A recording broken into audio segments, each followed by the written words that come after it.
Welcome back to another video here at Shadow Foam.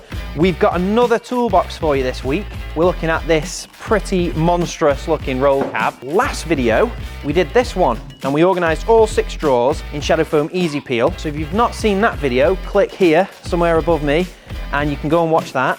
But spoiler alert, it took 2.5 hours to organise all 6 drawers. Most of you guessed about 3 hours, 4 hours on how long it would take to complete. So I think we did pretty well at 2.5 hours. But we did have quite a lot of people asking us how long it would take doing it in Shadow Foam Original. Seeing as we've got to organise this box anyway, we would do it in Shadow Foam Original and answer the question properly. Although I think it's a little bit slower, there's no way to tell exactly unless we do another time trial. This box is similar drawer dimensions to this one, but we're doing a couple of extra drawers and then we'll go for the average. The average will be what we can compare. So we've got a typical tool set again. We're looking at a hammer drawer, cutting and files, T-handle Allen keys, smaller spanners, big adjustables, pliers, grips and wire strippers, some like miscellaneous stuff in here, knives, blades, measurement, Allen keys, and then we've got a full drawer of screwdrivers, and then in the top we're going to have some socket sets. If you want to guess how long it's going to take, now's the time. Pause the video, drop a comment below, let us know how long it's going to be. We have been sharing this video on our Instagram, shadow_foam on Instagram, and then you can kind of see what's coming up in the next videos. Right, so we've sorted the layout for all 8 drawers and we're just about to start cutting. My guess is, I'm thinking it's going to be about 4 or 5 hours to be honest, this one, because we've got more drawers, but also they are a little bit more complicated to cut. So my guess 4.5, 4 or 5 hours. So if you want to drop your guess below, time to get cutting, I suppose. Start the clock. Check it out.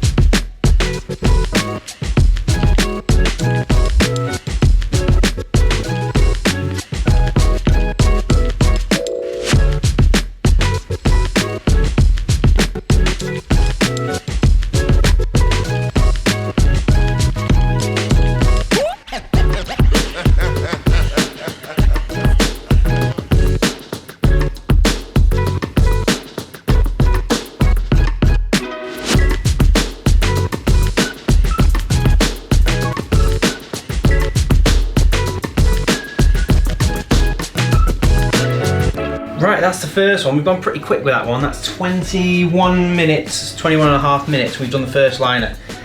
Now that's probably one of the easier liners, so unfair representation, I'd say, but at least we're moving, we're plodding along, we've done one. On to the next. We'll do the T-handles next, I think.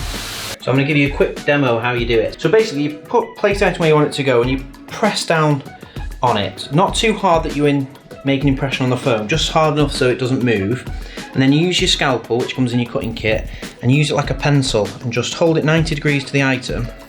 And essentially you're drawing around the profile of the item. You don't have to go too deep. And you're trying to avoid using the scalpel like a saw. Sometimes when the blade's getting blunt, you use it like a bit more of a sawing action like this. But when it's sharp, you shouldn't really have to do that. It should just glide through the foam, and that way you'll get a much smoother outline, much smoother profile. You don't get like a jagged cut. And once you've cut all the way around, and you know you've met back at the start, you can take the item away, but you shouldn't really be able to detect the cut you've made. But if you press on the foam, you can expose the cut, and then you're basically just following it back round and making the cut deep enough. So with this, the handle's maybe like 20 mil, so we want to make sure we're going down at least 20 mil. So to cut the item, you press down on the foam to expose the side of the cut. And you'll notice when you press it, it folds over on itself. And then you put the blade in on an angle and cut on an angle. And you cut all the way as far as you can on that one side. We haven't done that bit, so we'll cut that bit too. And then the same again from the other side. You press it on an angle and you cut. We'll do the same here. We're just going to go around the corner. And the same here. Now you can see our 2 cuts have met in the middle. Now here I can see there's some resistance, so it's not cut all the way through. So on this side we're going to go bend it back and we're going to give it another cut. And hopefully now the 2 have met and you can see it's just coming away. And that's what you want to achieve. You don't want to have to tear it out.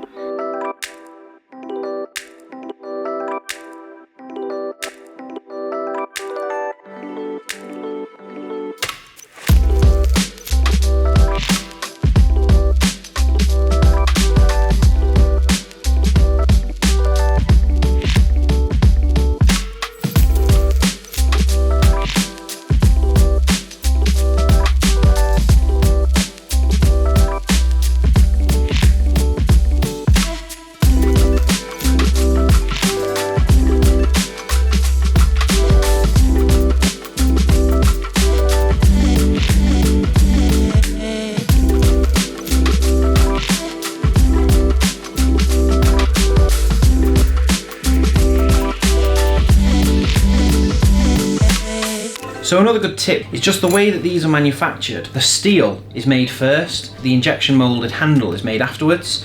So what you can find sometimes is that the handle sometimes can be slightly offset. So what we try and do is align the steel part of the tool. If you try and measure and square up the handles first, you might end up with nice square handle, but then the blades, which is more obvious, will be a bit wonky.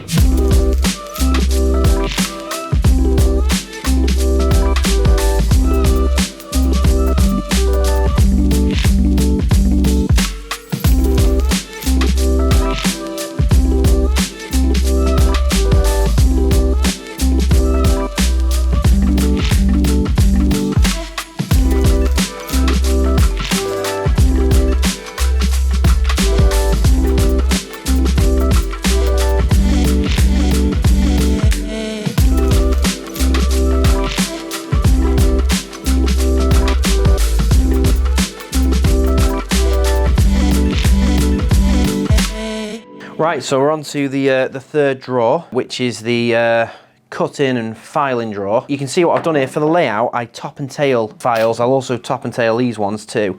And it's basically just so you can get them a little bit closer together and maintain a gap. You want to get no closer really than 8mm. And then when it comes to the hacksaw, I always do this. Typically a junior hacksaw fits neatly in the gap of a larger hacksaw, and it's a very efficient way of maintaining the space by putting that in the middle. If maybe you didn't have a junior hacksaw, you could put other items in the middle to make sure you're using up that space, because obviously it's such a vacant part of the drawer. But obviously in this drawer it's going to work perfectly having that there. Yeah, so let's crack on.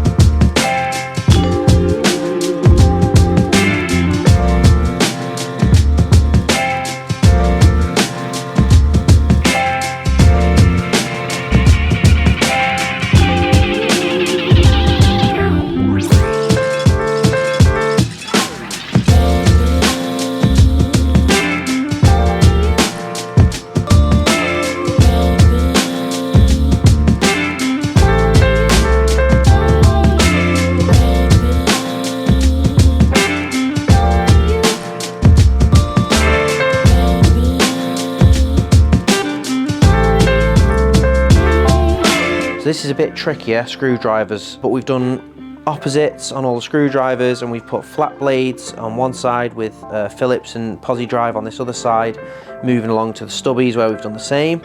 Kept them alternate so it's easy to find the screwdriver you need. The layout there, it's always about putting them alternate ways so you can kind of fit as much in as you can. But I'm happy with that. On to the next one.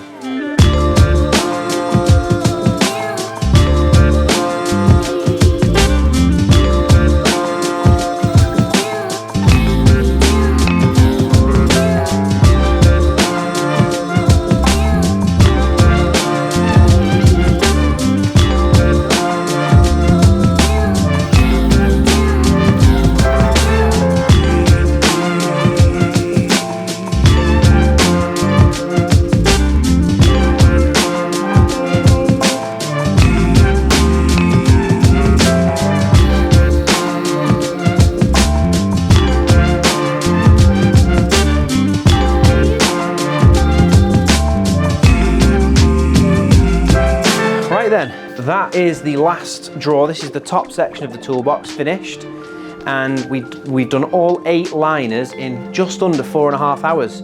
So I'm pretty chuffed with that. That's about 34-35 minutes per drawer. Nathan's just had a count up, and we used 30 blades, including this one. So, you know, you're looking at about, what's that, 3.5 blades a drawer? Pretty good. I think with easy peel, it was 25-minute average a drawer with 2 blades. And I did know this was a little bit more intricate process, so it's a bit slower. And also I find a sharp blade is even more important with Shadow Foam Original. So 35 minutes per drawer, 3.5 blades average per drawer. I'm pretty happy. Want to get it in the toolbox now, see what it looks like. We'll start with the top one. We've used a little bit of the matting that comes with the toolbox to just create a little bit of a bottom layer there for those two. You might recognise this tray, it comes with IKEA screws in it. But this kind of thing is kind of invaluable for a foam insert because it helps you organise those little bits and bobs but maintain order rather than just having them chucked everywhere. Your knife and your Allen keys have got to be pretty near the top. And this one we're going to put an orange. We've done 2 orange to alternate it, so it'll go blue, orange, blue. Top of your toolbox, you definitely want your spanners. And we've gone for a 40mm draw. In hindsight, it may have been better going for a 30mm draw liner, but because these tools are all sitting flush, it doesn't make a difference. We'll go back to orange. Looking really, really good, the orange and the blue. The pliers drawer with the ShadowFoam logo in it. Cutting and files. And lastly, the hammer drawer. Although this, to be frank, would probably go lower down in the roll cab. Close it. Just for those wondering why we haven't done the roll cab section of this toolbox, the person who's going to be having this toolbox at the minute has got some larger power tools in cases they want to put in the bottom section, and we're going to be providing easy peel for each of the drawers there that they can cut themselves as and when they need to. Right, so I'm pretty happy with how that turned out, to be honest. It took us total 4.5 hours to cut all 8 drawers, including the top section. And so you're looking at about 35 minutes average a drawer. We knew that ShadowFoam Original was a little bit slower to cut because it's more of an intricate process.